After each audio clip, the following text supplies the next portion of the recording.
찬송 올리겠습니다. 찬송가 487장입니다. 487장입니다.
이 시간에는 시편 63편입니다. 63편을 교독하겠습니다. 시편 63편입니다.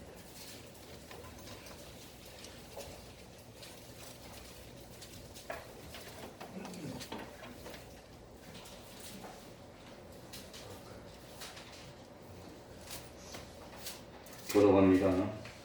시편 63편입니다. 하나님이여, 주는 나의 하나님이시라. 내가 간절히 주를 찾되 물이 없어 마르고 검핍한 땅에서 내 영혼이 주를 갈망하며 내 육체가 주를 앙모하나이다. 내가 주의 권능과 영광을 보여 이와 같이 성소에서 주를 바라보았나이다. 주의 인자가 생명보다 나음으로 내 입술이 주를 찬양할 것이라. 이러므로 내 평생에 주를 송축하며 주의 이름으로 인하여 내 손을 들리라. 골수와 기름진 것을 먹음과 같이 내 영혼이 만족할 것이라. 내 입이 기쁜 입술로 주를 찬송하되 내가 나의 심상에서 주를 기억하며 주는 나의 도움이 되셨음이라. 내가 주의 날개 그늘에서 즐거이 부르리이다. 나의 영혼이 주를 가까이 따르니 주의 오른손이 나를 붙드시거니와. 나의 영혼을 찾아 멸하려 하는 저희는 땅 깊은 곳에 들어가며 하늘의 새벽에 부심받으려 사랑의 밥을 누리리. 다 같이 왕은 하나님을 즐거워하리니 주로 맹세한 자마다 자랑할 것이나 거짓말하는 자의 입은 막히리로다. 아멘. 이제 하나님께 통성으로 기도드리겠습니다. 하나님 아버지,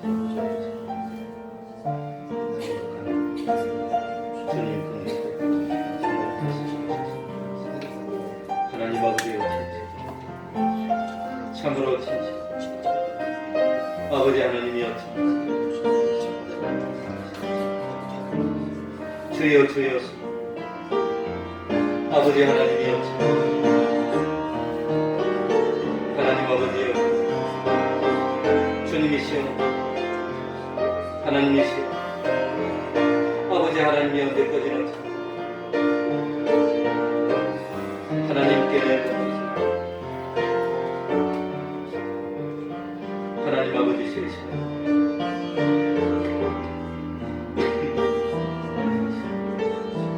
생명의 도리를 하나님 앞에 참으로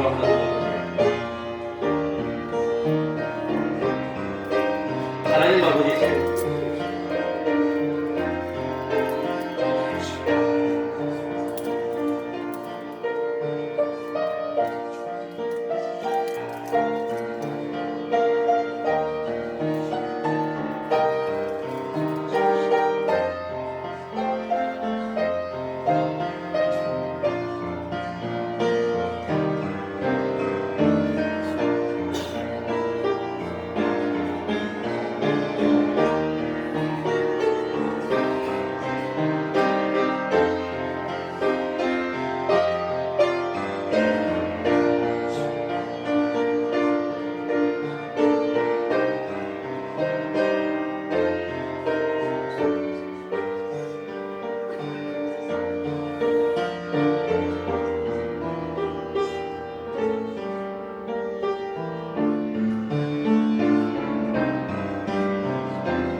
하나님의 말씀 요한복음 17장 1절입니다. 요한복음 17장 1절입니다.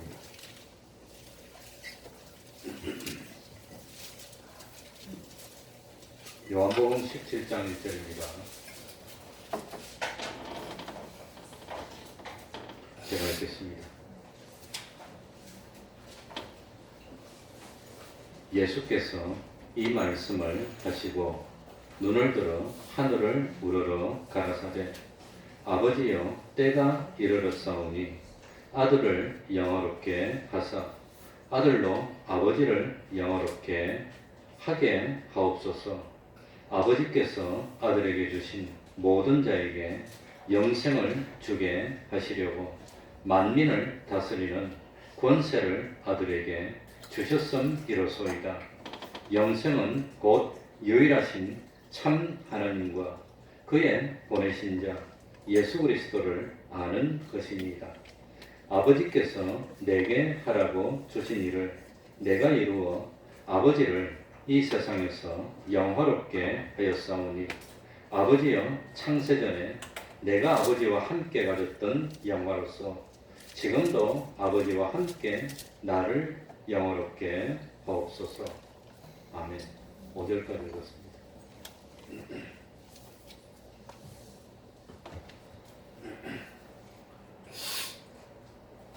예수님은 십자가를 앞두고 불안해하는 제자들을 위로하고 격려하기 위해서 요한복음 13장에서부터 16장까지 아주 길게 교훈을 했습니다.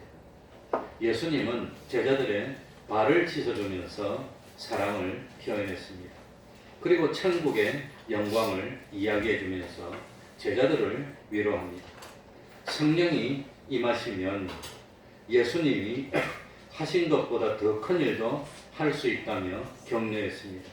그리고 주님이 옆에 계시지 않더라도 주님의 이름으로 구하면 하나님이 반드시 들어주실 것이라고 하면서 기도를 가르쳐 주셨습니다. 그리고 15장에서는 포도나무와 가지처럼 예수님과 제자들의 관계는 아무도 끊을 수 없는 것을 가르쳐 주셨고, 그리고 너희가 세상에서 환난을 당하지만 담대하라, 내가 세상을 이겼노라 하고 위로하시면서 제자들에 대한 교훈을 마칩니다. 그리고 요한복음 17장 전체는 예수님께서 삼위일체 하나님께 하는 기도로 되어 있습니다. 십자가를 지시기 전에 예수님이 하나님께 기도를 했습니다. 그리고 요한복음 18장에 기도를 마치면 예수님이 체포가 됩니다. 그리고 요한복음 19장에서는 예수님이 십자가에서 죽으시고 20장에서는 부활합니다. 그리고 요한복음 21장에서는 마지막으로 또 제자를 만나서 당부하는 내용으로 요한복음이 끝이 납니다. 그래 오늘 읽은 이 요한복음 17장은 살아계신 예수님이 삼위일체 하나님께 기도하는 기도로 되어 있는 겁니다. 우리는 이 기도를 대제사장의 기도라고 부릅니다. 예수님이 대제사장이 되어서 우리를 대표해서 하나님 앞에 간구하는 기도이기 때문입니다. 그래 예수님이 우리에게 기도를 가르쳐 주신 것이 있습니다. 주기도문입니다. 그러니까 예수님이 우리들에게 가르쳐 주신 기도는 주기도문이고, 그리고 요한복음 17장에서는 예수님이 친히 삼위일체 하나님께 기도를 하는 내용이 나오는 겁니다. 그래서 요한복음 17장에는 예수님이 아니면 도무지 하나님께 할 수 없는 그런 내용들이 있습니다. 그런데 이 주기도문과 또 참 예수님이 대제사장이 되어서 삼위일체 하나님께 기도한 기도의 내용이 근본적으로 완전히 다를 수는 없습니다. 왜냐하면 예수님이 우리에게 너희는 이렇게 기도하라고 가르쳐 주놓고 예수님은 다르게 기도하고 그러면 그건 앞뒤가 안 맞는 겁니다.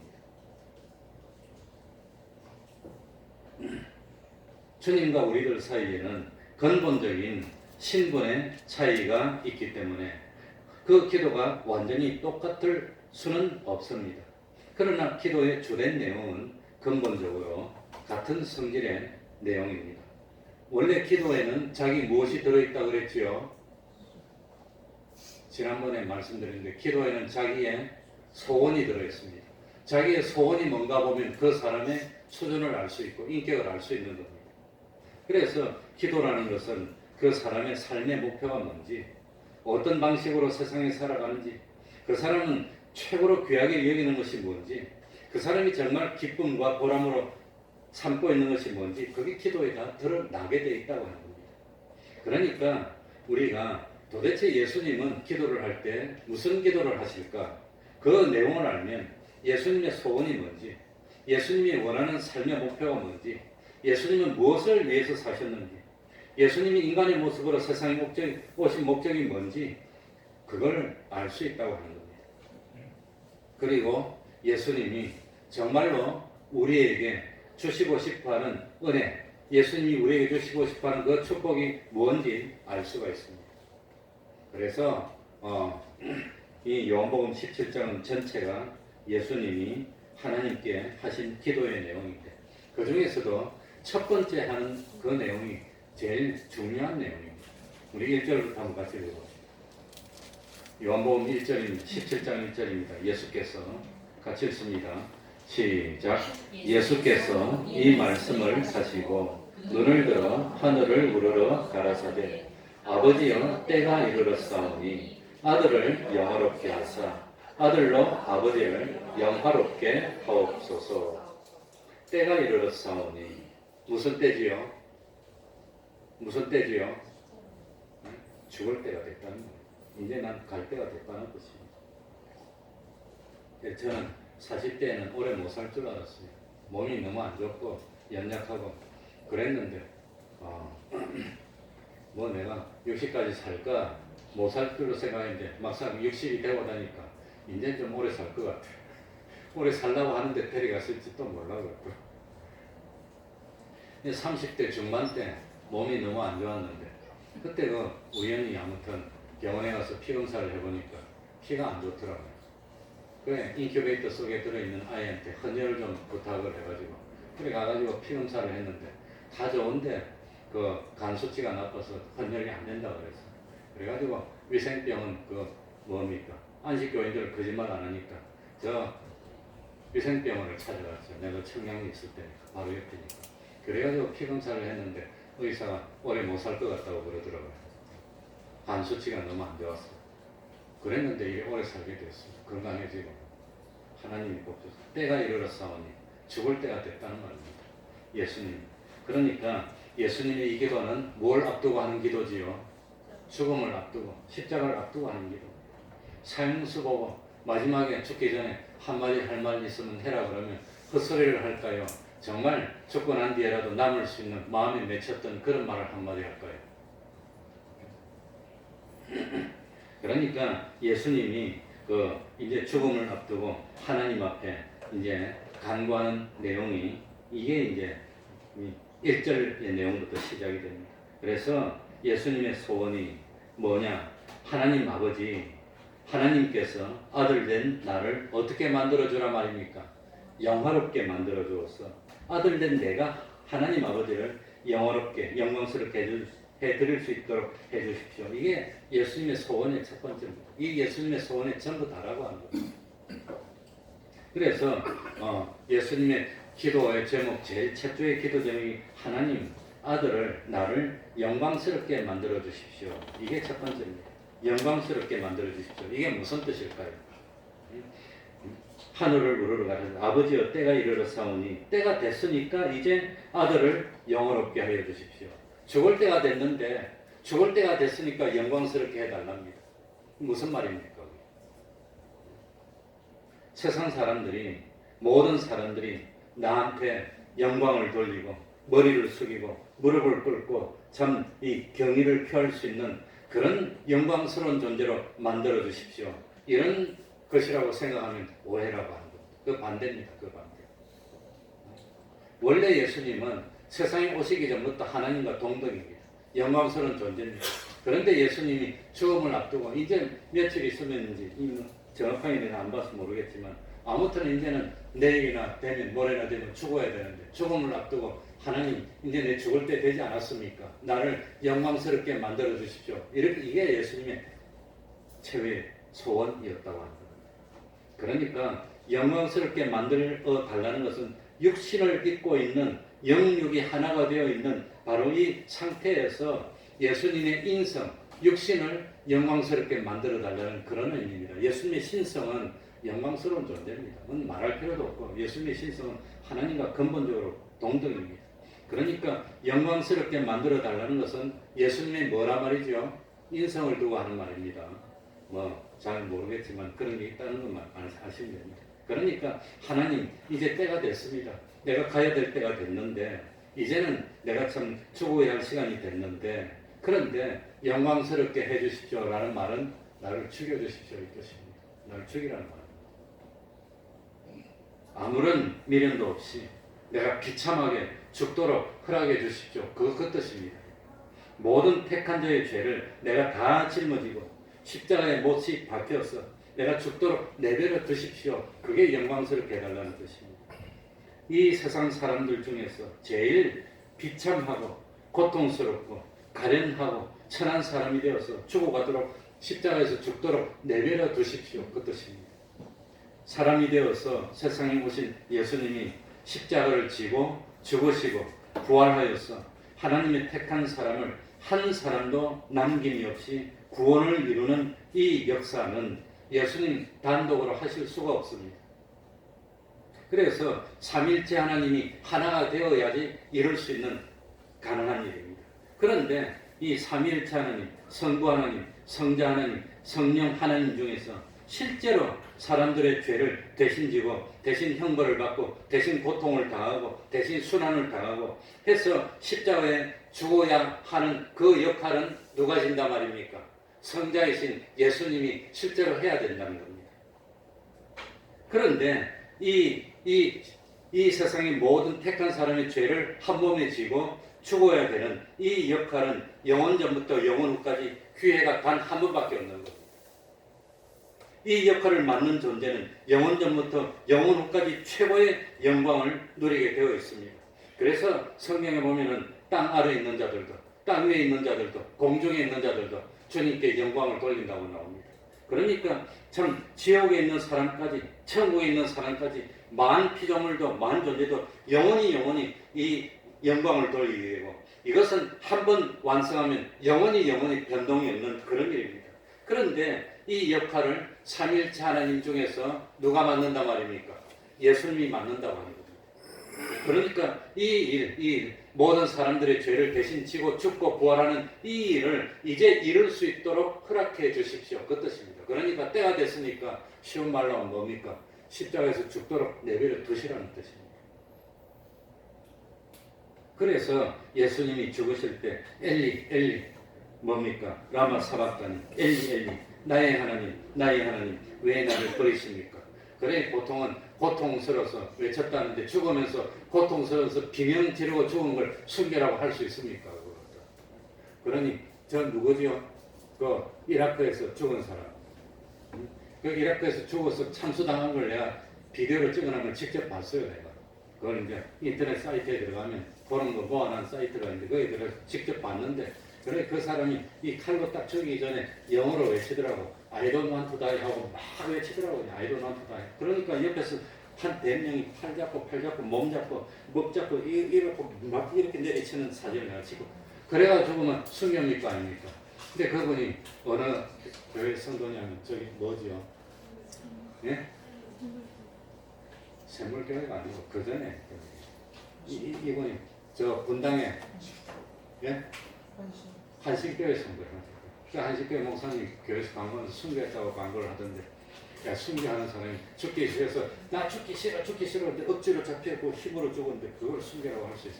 예수님이 죽으면서 그렇게 고통스러워서 왜 버리냐고 원망이나 하다가 죽으면 그걸 순교라고 할 수 있냐고 말입니다. 샘물교회 그 박형중 목사님이라는 그분은 진짜 순교한 거예요. 여러 사람 중에 내가 책임자니까 나를 죽여라고 해서 그래 죽었어. 그래 순교지. 안 죽으려고 도망가다가 잡혀서 억지로. 그 예수님이 십자가에서 엘리 라마 사박다니 나의 하나님 왜 나를 버리시나이까? 그 말이 뭡니까? 참 하나님 삼일체 하나님 진정 이렇게 나를 버려서 세상 모든 사람의 죄를 대신 지고 대신 형벌 받아 죽고 다시 부활해서 천 열매가 되어서 세상의 모든 택한 자의 구원을 이루는 이 영광스러운 일을 나에게 맡겨서 영원 후까지 최고의 영광을 누리게 되는데 이 영광스러운 일 역할을 나에게 맡겨서 죽도록 내버려 두십니까? 하고 좋아서 이 반어적으로 외치는 말이지 죽으면서 고통스러워서 외치는 말이 아니라고 합니다. 물리적으로도 십자가에 매달려서 6시간 동안 매달렸는데 처음에는 아프겠지만 죽음 직전에는 이게 고통도 못 느낍니다. 고통을 느낄 만한 그런 기력이 없어요. 그런 때 이런 말을 외치고 죽었는데 그게 참 말이 안 됩니다. 예수님이 죽으면서. 그러니까 엘리 라마 사박다니는 뭡니까? 아들을 영화롭게 하십시오 하는 그런 외침이라고 합니다.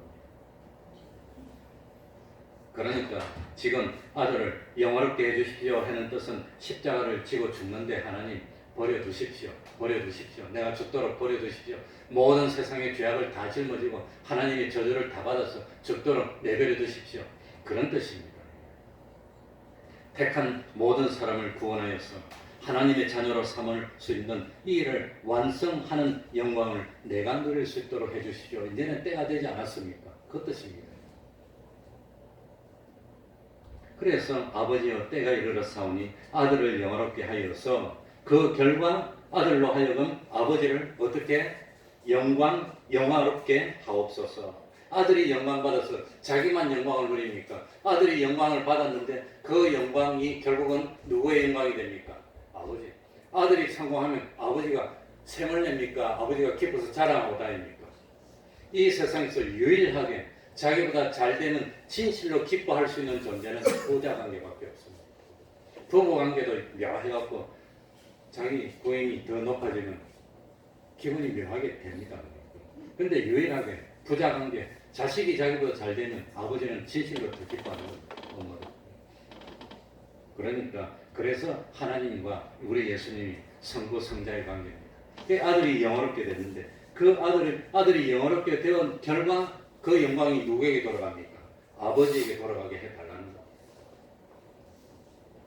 그러니까 어떻게 해서 아들이 아버지를 영어롭게 하느냐? 그 아들이 평생에 아버지의 소원이 하나 있었는데 그 아버지의 소원을 아들이 멋지게 이루어주는 겁니다. 그래서 하나님은 아버지는 아버지의 완전 그 하나밖에 없는 소원이 아들을 통해서 이루어지니까 아버지가 영광을 받는데 그 아버지의 소원이 뭐지요? 택한 사람을 구원하는 미션을 아들에게 준 겁니다. 그래서 세상에 보내는 겁니다. 아들을 보냈더니 아들이 멋지게 그 사명을 완성하는 겁니다. 그랬더니 아버지의 뜻이 이루어지고 아버지가 영광스럽게 됐다고 하는 겁니다. 그래서 아버지가 이제 때가 되지 않았습니까? 때가 됐으니까 아들을 영어롭게 하여서 아들로 하여금 아버지를 영어롭게 하옵소서. 이게 그 뜻이라고 합니다. 아버지 뜻이 뭐지요? 요한복음 6장 38절 이하에 나옵니다. 한번 찾아볼까요? 왼쪽으로 쭉 가봅시다. 요한복음 6장 38절 이하에. 자, 38절부터 읽어보겠습니다. 내가 하늘로서 내려온 것은 내 무엇을 행하려 함이 아니요 내 뜻을 행하려. 그러니까 예수님이 세상에 오신 것은 내 뜻을 행하려고 온 것이 아닙니다. 우리가 세상에 태어난 것은 내 욕심을 이루려고 세상에 태어난 거 아닙니다. 39절에 나를 보내신 이의 뜻을 행하려 함이니라. 나를 보내신 이의 뜻은, 나를 보내신 이가 누구지요? 아버지 하나님, 성부 하나님, 삼위일체는 나를 보내신 이의 뜻은 내게 주신 자 중 내가 하나도 뭐하지 아니하고 잃어버리지 아니하고 마지막 날에 다시 살리는 이것입니다. 내 아버지의 뜻은 아들을 보고 뭐하는 자마다, 믿는 자마다 영생을 얻는 이것이니 마지막 날에 내가 이를 다시 살리리라 하십니다. 그러니까 아버지의 뜻이 뭐라 말이죠? 세상에 믿는 사람을 다 살리는데 그 살리는 그 사명을 아들에게 준 겁니다. 예수님에게. 그래 예수님에게 줬더니 이 예수님이 아버지의 사명을 알아가지고 이제는 참 이 목수의 아들이 돼서 30년 동안 살다가 때가 돼서 공생애로 나섰다가 공생도 다 끝나고 이제는 최종적으로 완성할 때가 됐습니다. 그러니까 하나님 아버지 아들을 영화롭게 만들어 주십시오. 십자가를 져서 멋지게 영웅처럼 모든 세상 죄를 다 짊어지고 스스로 원해서 짊어지고 죽어서 부활해서 이 사명을 완수해서 나를 영화롭게 하시고 그래서 하나님께 영광을 돌리고 하나님의 뜻이 다 이루어질 수 있도록 해주십시오. 이게 예수님의 첫 번째 소원이었다고 합니다. 멋진 소원입니까? 아니면 하나님 너 소원이 뭐니? 로또 1등 되면 안 됩니까? 우리 아들처럼 엄마 왜? 엄마는 나를 위해서 기도를 안 해주시는 것 같아요. 왜냐하면 맨날 나한테 기도한다. 그런데 왜 로또가 안 되죠? 이러고 있어 우리 아들. 큰 아들. 그런데 왜 로또가 안 되냐? 여기 정은이도 그러면 안 된다. 로또 하나 따라 사놓고 기도해달라고. 예수님이 그런 치사한 소원을 가지지 않았어요. 그러니까 우리들도 기도할 때 뭐라고 기도해야 됩니까? 예? 우리가 참 완전히 자기를 극복하고 자기를 다스리고 하나님 말씀에 순종해 살아서 참으로 참 뭡니까? 이 말씀대로 살다가 그 순생과 순교의 삶을 살고 수많은 사람들에게 주님을 증거하고 주님의 사랑을 나타내서 그 사람들을 주님의 대속으로 이끌어서 믿고 구원을 이룰 수 있도록 하는 그 사명을 감당하는 내가 되게 해주십시오. 적어도 이 정도는 주기도문에도 그러니까 참 제일 먼저 소원이 뭡니까? 아버지의 무엇이 이루어지게? 뜻이 이루어지게. 예수님 아버지의 뜻을 완전히 다 이루었다고 하는 겁니다. 그래서 영광을 받았습니다. 그래서 2절로 넘어가 봅시다. 2절입니다. 제가 읽겠습니다. 아버지께서 아들에게 주신 모든 자에게 무엇을 주게 하시려고? 영생을 주게 하시려고 만민을 다스리는 권세를 아들에게 주셨음이로소이다. 그러니까 참 우리 예수님은 이미 시간을 초월했습니다. 사실 신적인 능력이 있어서 그렇지 그러니까 예수님은 이미 작정했으면 이룬 거나 마찬가지입니다. 그러니까 예수님은 이미 대속을 이룬 거나 마찬가지인데, 그래서 참 이 예수님이 십자가의 사활 대속의 공로, 죽으시고 부활하신 공로를 이루셨기 때문에 하나님께서 예수님에게 하늘과 땅의 모든 권세를 주셨다고 하는 겁니다. 그러니 예수님이 십자가를 지고 죽은 것만 희생일까요? 부활한 것도 희생일까요? 부활한 것이 사실은 더 큰 희생입니다. 왜냐하면 부활한 것은 영광으로만 알고 있는데, 부활한 것은 영원토록 영원 후까지 거추장스러운 뭘 입고 있어야 됩니까? 인성을 입고 있어야 돼요. 하나님은 원래 인성이 필요 없고 완전히 프리인데, 형상이 없는 분인데, 그런데 예수님은 특수하게 영원 후까지 인성을 입고 부활해야 됩니다. 그래야 우리도 참 신인양성 일행이 될 수 있습니다. 그래서 그 하나님의 대속의 은혜는 십자가에 죽으심뿐만 아니라 부활하심까지입니다. 그래 우리 조창기 목사님이 천공을 했는데, 우리 동입자 목사님 한 사람이 일반인 신학교에 가서 그 박사과정인가 석사과정을 했는데 논문을 썼는데, 구원론을 논문 쓰면서 이제 건설권이 있다는 걸 써가지고, 그건 이제 너무 논문이 많이 나와서 별 것도 아닌데, 처음에 논문을 쓰면서 예수님의 십자가 사활 대속의 공로라고 적었더니 지도교수가 가져가서 이 예수님의 죽으심이 대속인데 부활은 대속인지 아닌지 그건 확실하지 않으니까 안 되겠다고 그러더랍니다.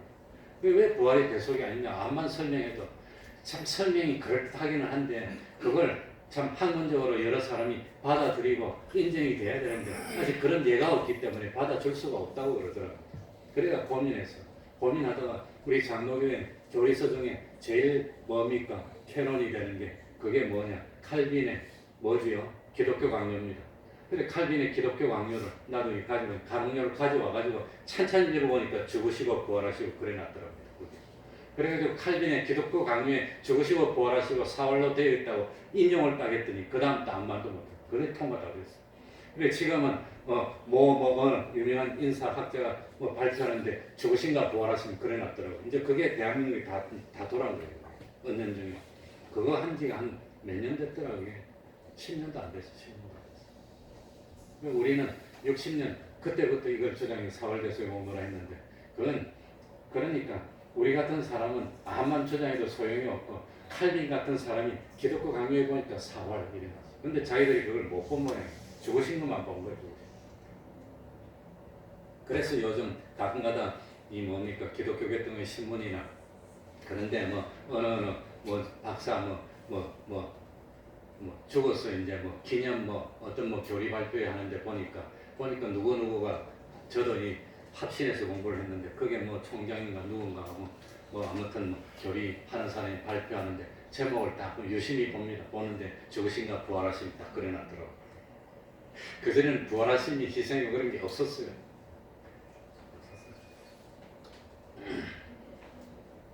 그래서 사활대속의 공로가 맞는 겁니다. 근데 옛날에는 글자가 하나 틀리면 뭐가 틀렸네, 2단이네, 3단이네 했는데 요즘은 그런 마음이 잘 안 해요. 벌써 이제 학문이 발달해가지고 서로 이제 그런 게 좀 틀려도 서로 연구하고 의논하고 찾고 이제 그게 이제 우리나라도 수준이 올라온 거예요. 이제 그러니까 이제 그런 소리는 없고, 그 대신 어디 근거가 있나, 저명한 사람이 그런 주장을 한 게 있나, 이제 그거 찾는 거예요. 그거 찾아보니까 다 있어. 그게 없는 게 아니라 옛날에 다 있어. 생각하면 재밌어요. 그래 이 참 요한복음에는 뭡니까? 영생이라는 말이 17번이 나옵니다. 그래서 요한복음의 별명이 영생의 복음입니다. 영생을 준다는 겁니다. 영생. 그런데 우리에게 영생을 줄 수 있는 유일한 존재는 누구밖에 없단 말입니까? 예수님밖에 없다고 합니다.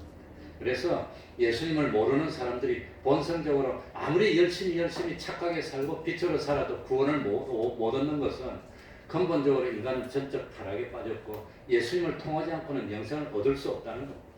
예수님을 모르는 것 그게. 그래서 웨스트민스터 스탠다드 중에서 대결의 문답에 보면 60번에 보면 예수님을 모르고 본성의 빛으로 선한 일을 하고 살다가 죽으면 구원을 받을 수 있습니까? 없습니다. 여기 되어 있어요. 지난주에 다 말했습니다. 이 영생이 뭡니까? 영생이 뭡니까? 자, 3절에 나옵니다. 영생이 뭔지 봅시다. 영생은 뭐가 영생은? 영생은 다시 읽어보겠습니다. 시작. 영생은 곧 유일하신 참 하나님과 그의 보내신 자 예수 그리스도를 뭐하는 것입니다? 아는 것. 믿음의 첫 번째가 뭐라고 그랬죠? 알고. 모르면서 믿는다는 건 믿는다는 것 자체가 성립이 안 됩니다. 뭣도 모르면서 뭘 믿어요? 믿기는 믿는데 뭘 믿습니까? 믿습니다. 무조건 믿습니다. 무조건 믿어. 우리 들이받으면 그걸 믿는 겁니까? 알고입니다. 알고. 그러니까 뭘 안단 말입니까? 하나님이 계시고 하나님이 창조주시고 참 하나님이신 성자하신 예수님이 사람의 육신을 입고 이 땅에 오셔서 우리 죄를 다 지시고 죽으시기까지 복종해서 죽으시고 3일 만에 부활했는데 그걸 믿는 자들에게는 죄가 용서받고 사죄가 은혜입니다. 의롭다심을 입고 칭의의 은혜입니다. 하나님과 하친된 자녀가 돼서 영생한다는 것. 이게 구원입니다. 이걸 복음이라고 합니다. 굿뉴스라고 합니다. 이게 복음입니다. 그러니까 영생이라고 하는 것은 안 죽어야 됩니다. 영원히 지속돼야 됩니다. 두 번째는 뭐죠? 영원히 지속만 되면 됩니까? 영원히 지속되면서 활동적이고 보람을 느끼고 기쁨을 누려야 그게 영생입니다. 우리 사모하고 나하고는 맨날 싸웁니다. 나는 오래 살고 싶어. 자기는 빨리 죽고 싶대. 빨리 가고. 옆에 엄마가 앉았는데. 빨리 가고 싶대. 길게 살았어. 그래서 내가 길게 살아도 건강하고 자식들에게 신세 안 주고 살 수 있으면 괜찮니? 그러면 괜찮대 또. 참고로 해라. 그러면 괜찮대. 그러면. 나는 욕심이 많아. 길게 살고 싶어. 길게 살고 싶으면서도 영생하고 싶어요. 그러니까 생명만 깔딱깔딱하고 길게 살면서 길길이도 그냥 자손들 괴롭히고 그렇게 살면 안 사는 일만 못한다. 그렇게 사는 거 말고 영생이 뭡니까? 이거는 죽지 않고 영원히 가고 두 번째는 영원히 짜지도 않고 늙지도 않고 병들지도 않고 이거는 뭡니까? 영원히 갈수록 기쁨이 넘치고 갈수록 행복을 넘치고 갈수록 더 활동적이고 지겨워서 못 사는 거 없어. 하늘나라는 너무 무한해가지고 무한히 하나님께 다가갈수록 더 새로운 하나님을 또 발견하고 더 가까워지니까 더 발견하고 더 가까워지니까 더 발견하고 그게 이겁니다. 무한입니다. 무한. 그게 무한이 가니까 무한히 좋은 거예요. 더 좋고 더 좋고 더 기쁘고 더 행복하고 영생. 왜 하나님을 아는 것을 영생이라고 그럴까? 하나님을 알고 예수님을 아는 걸 영생이라고 그럴까? 그래 저는 참 우리 사모하고 결혼하게 된 게 대학교 4학년 때 우리 동기들이 취직해가지고 서울 올라왔어. 그래가지고 장가가고 싶은데 소개를 해달래. 우리 사모하고 취직 갈 거냐고 후배니까 소개를 해달라니까 싫고 자기는 목사 사모가 되겠대. 나한테 오겠다는 소리지. 그러니까 내가 목사를 그래가지고 결혼하기로 약속하고 대학교 4학년 때 그러니까 27살 때 4월달인가 성남이 우리 처갓집이어서 자기들은하고 뒤를 먼저 결혼할 거라고 소개를 했어. 그러니까 나중에 졸업하고 취직하고 오래 했죠. 그 취직하고 와서 결혼했는데 그 결혼할 때만 하더라도 서로 잘 안다고 생각했어. 결혼하고 보니까 새로운 세계 하나도 몰라. 내가 코 건다는 건 자기 꿈에도 몰랐대. 내가 그렇게 코를 심하게 걸어서 땡크가 막 몇 대 지나가는데 32년, 33년째 사는데 그렇게 코 걸어도 잠 잘 잔대. 신기하대. 한 번도 잘 못 들었대. 그런데 교육자애가 다른 목사님들하고 코 걸면 나보고 저 떠리 구석에 처박히래. 잠 못 잔다고. 하루만 자도 그래. 그러니까 부부가 됐어. 그 부부가 되고 보니까 모르던 비밀을 더 알게 됐어. 성질도 알게 되고 이것도 알게 되고 저것도 알게 되고 그래가지고 33년 중에서 2년 빼고 31년째 지금 하루 3끼를 같이 먹고 살았어. 우리가 31년째 하루 3끼를 같이 먹고 살아. 그래서 같이 먹고 살면서 식성이 비슷해졌어. 응? 아니까. 그러고 서로 어떻게 하면 싸운다는 걸 알게 돼. 그러니까 이제는 싸울 만한 일이 있으면 서로 피해 이제. 그러면서 이 알게 되니까 싫어하는 건 안 하게 되고 좋아하는 건 하게 되고 서로 이렇게 노력하다 보니까 어떻게 되죠? 부부가 어떻게 되죠? 오래 살면 어떻게 되죠? 닮아요. 하나님을 안다는 것은 하나님을 닮는다는 뜻입니다. 닮아서 하나님처럼 변화될. 하나님이 나처럼 변화될까요? 내가 하나님처럼 변화될까요? 하나님은 타락하지 않습니다. 우리처럼. 그러니까 하나님을 알고 예수님을 안다는 것은 우리가 하나님의 형상을 덧입어 가는 게 영생입니다. 우리가 주님의 형상을 덧입어 가는 게 영생입니다. 그게 영생입니다. 영생이 아무런 의미도 없이 숨만 쉬고 안 죽고 길길이 있는 게 영생이 아니라는 겁니다. 하나님처럼 시공을 초월하는 존재가 되는 겁니다. 영원히 더 기쁨을 누리고 영생. 그게 영생입니다. 그래서 하나님을 알고 예수님을 아는 게 그걸 설명하려니까 쓸데없는 말입니다. 그래서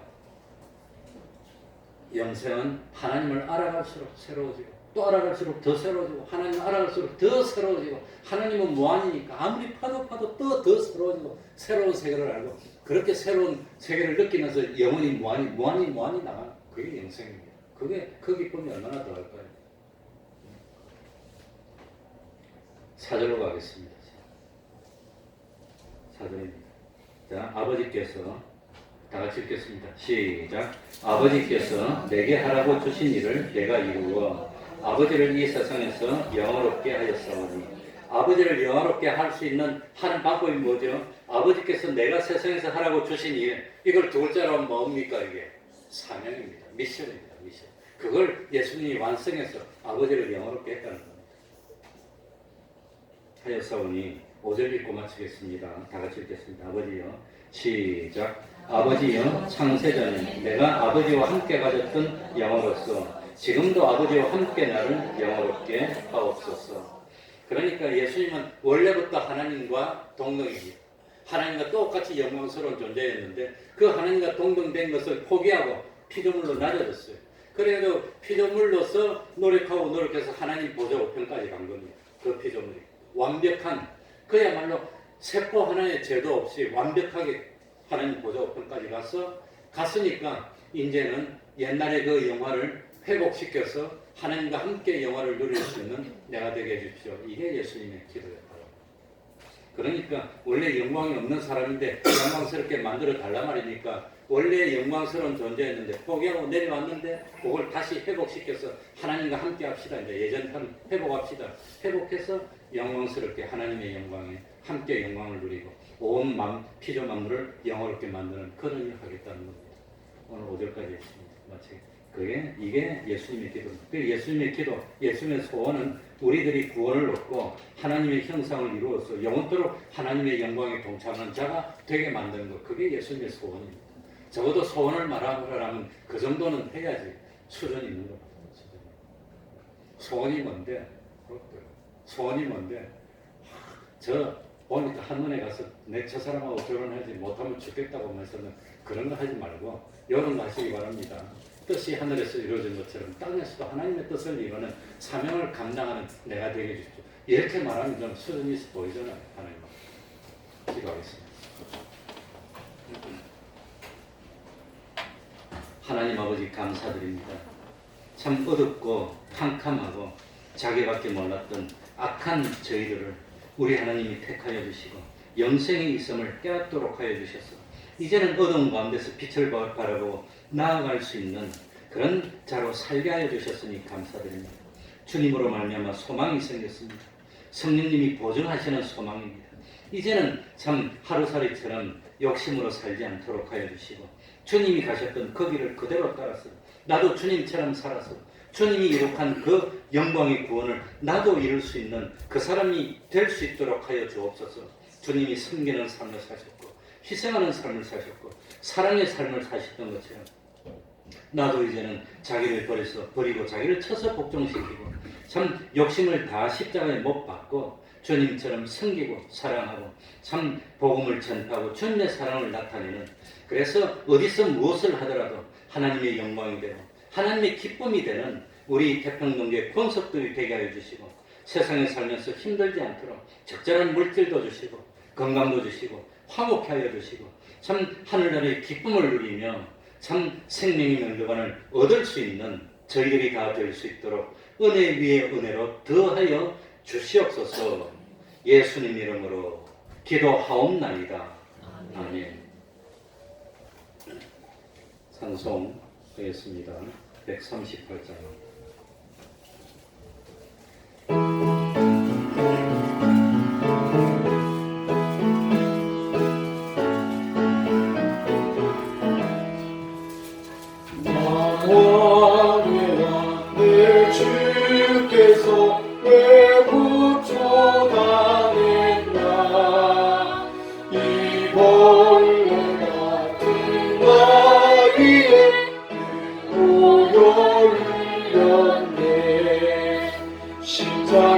십자가 내가 처음 볼 때 나의 맘에 큰 고통 사라져 오늘 네 모습 내 눈 밝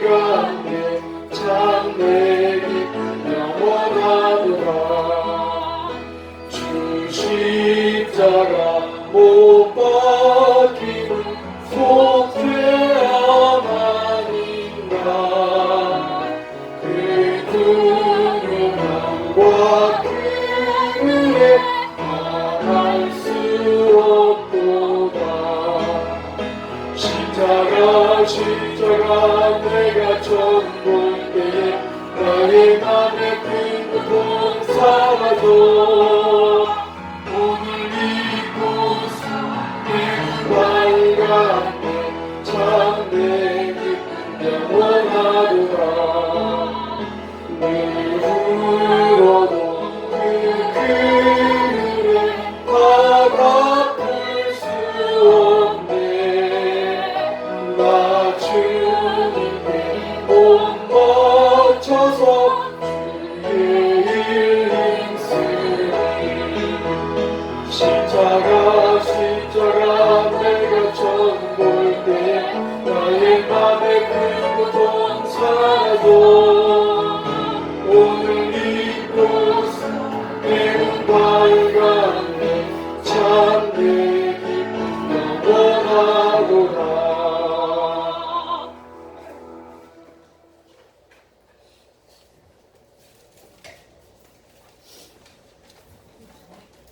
우리 진영의 집사님께 전화 다 한 번씩 해주시기 바랍니다.